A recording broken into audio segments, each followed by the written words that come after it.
پیارے بچوں السلام علیکم، کیسے ہیں آپ سب؟ آئیے سنتے ہیں مزے کی کہانی خالہ جان کی زبانی۔ آج کی کہانی آپ کے لیے لکھی ہے کانتا رابعہ خالہ جان نے۔ شکریہ میاں مرغے۔ مرغ نے پر پھیلائے اپنا سینہ چوڑا کیا، گردن کو نیلے آسمان کی طرف بلند کیا اور پورا زور لگا کے پھڑ پھڑا کے اذان دی۔ رات کا سینہ چاک کرتی پاٹدار آواز پوری گلی میں سنائی دی۔ فرحان نیند کا ذرا ہلکا تھا، وہ کسمسایا۔ اتنے میں مرغ نے دوبارہ اذان دی۔ فرحان نے ایک دم دونوں آنکھیں کھولی، یہ آواز کہاں سے آ رہی ہے؟ کہیں وال کلاک کے الارم سے چڑیا کی چونچوں کی بجائے مرغے نے گھس کر ککڑو تو نہیں کیا؟ اتنے میں لہراتی بل کھاتی آواز نے پھر رات کا سحر توڑا۔ فرحان نے پاؤں پلنگ سے نیچے اتارے، جوتا پہن کر کمرے سے باہر آ گیا اور حیران رہ گیا۔ واہ! نیلا کانچ آسمان جیسے ہیرے موتیوں سے جگمگ کر رہا تھا۔ جگر جگر کرتا 14ویں کا چاند پوری آب و تاب سے چاندنی پھیلا رہا تھا۔ ایسا منظر بھلا اس نے پہلے کہاں دیکھا تھا؟ وہ بے خبری کے عالم میں تاروں بھرے نیلے تھال کو ہی تکتا رہا۔ 7-8 مزید اذانوں کے بعد مرغے نے سلسلہ بند کر دیا۔ فرحان نے کمرے میں جا کر دوبارہ سونا چاہا، لیکن اب آنکھوں میں نیند کہاں۔ اس نے وضو کر کے 2 نفل پڑھے، قرآن مجید کھولا، سورہ قاف کی تلاوت شروع کی۔ اتنے میں قریبی مسجد سے فجر کی اذان کی آواز آئی۔ مزید 10-15 منٹ میں اس نے اپنے نوٹس پر نظر ڈالی اور نماز کے لیے چلا گیا۔ وہیں سے اس کی واک کا پروگرام بن گیا۔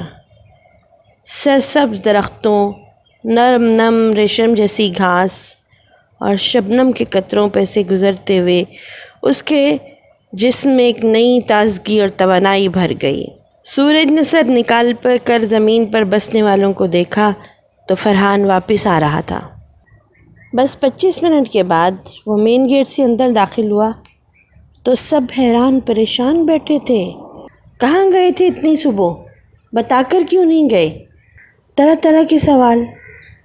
سب سوالوں کا جواب گول کرتے ہوئے فرحان نے اپنا سوال داغا۔ پہلے یہ بتائیں، یہ صبح صبح مرغ کی آواز کہاں سے آئی؟ ارے یہ تو بتانا ہی بھول گئی، جب تم لوگ سو رہے تھے تو ابا جی نے گاؤں سے بھجوایا تھا۔ امی نے کہا، کیا زبردست تحفہ ہے، نانا ابو زندہ باد۔ فرحان نے خوشی سے نعرہ لگایا۔ واک کی وجہ سے بھوک بھی خوب چمک اٹھی تھی۔ اس نے ڈٹ کر 2 پراٹھے کھائے، گرم دودھ کا گلاس لیا۔ اسکول بیگ اٹھا کر جب وہ گھر سے نکلا تو بہت حیران تھا کہ اتنی جلدی اٹھنے، اتنی لمبی واک کرنے کے باوجود وہ تھکا نہیں۔ جلدی جلدی اسکول پہنچا تو اب اسکول کا دروازہ ہی نہیں کھلا تھا۔ وہ قریبی بینچ پر بیٹھ کر سوچنے لگا، یہ اللہ تعالیٰ بھی کتنے اچھے ہیں، کتنا زبردست الارم مرغ کے پیٹ کے اندر سیٹ کیا ہے، جو سونے والوں کو اٹھا کے ہی دم لیتا ہے۔ شاید فجر کی نماز، تہجد کے نفل، لمبی واک اور بھاری بھرکم ناشتہ اور مرغ کی اذان ہی کا کمال ہے۔ اتنے میں چوکیدار نے گیٹ کھولا۔ ساتھ ساتھ باقی طالب علم بھی آنا شروع ہو گئے۔ اتفاق سے آج پوری کلاس میں اسے ہی سبق یاد تھا۔ استاد صاحب نے دل کھول کر اسے شاباش دی۔ پہلی دفعہ شاباش کا نشہ اتنا زیادہ تھا کہ اس نے دل ہی دل میں عہد کیا کہ روزانہ سبق صبح صبح ہی یاد کروں گا۔ اسکول سے واپسی پر اس نے نوٹ کیا کہ وہ تو بالکل نہیں تھکا ہوا، اس کا ذہن معمول سے زیادہ تازہ ہے۔ راستے میں اسے اپنے دوست کے ابو مل گئے جو موٹر سائیکل پر کسی کام سے جا رہے تھے۔ اسے دیکھتے ہی موٹر سائیکل روک کر بولے، مبارک ہو بیٹا۔ کس بات کی مبارک چچا؟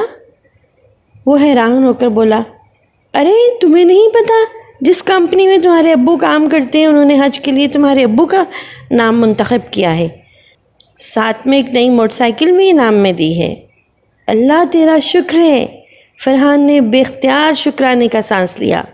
اسے پورا یقین تھا کہ گھر جاتے ہی اچھی خبر ضرور ملے گی، اس لیے کہ صبح جب مرغ نے پہلی اذان دی تو مجھے بہت نیند آ رہی تھی، لیکن مجھے پیارے نبی صلی اللہ علیہ وسلم کا فرمان یاد آیا کہ جب مرغ اذان دیتا ہے تو وہ فرشتے کو دیکھتا ہے، لہٰذا اس کی اذان سنتے ہی اللہ کا فضل مانگا کرو، اور میں نے تو وہ فوراً دعا پڑھ لی تھی۔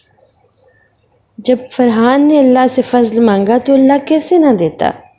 بے اختیار اس نے کہا، شکریہ اللہ تعالیٰ، شکریہ میاں مرغے۔